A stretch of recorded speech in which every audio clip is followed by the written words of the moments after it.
Wear-resistant hammerhead production process. Material melting casting heat treatment. Use high-chromium cast iron or high-manganese, steel and other materials through a medium.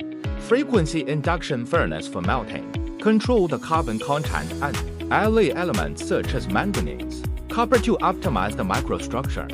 Conventional heat treatment process includes quenching and tempering. For example, high-manganese steel requires water hardness.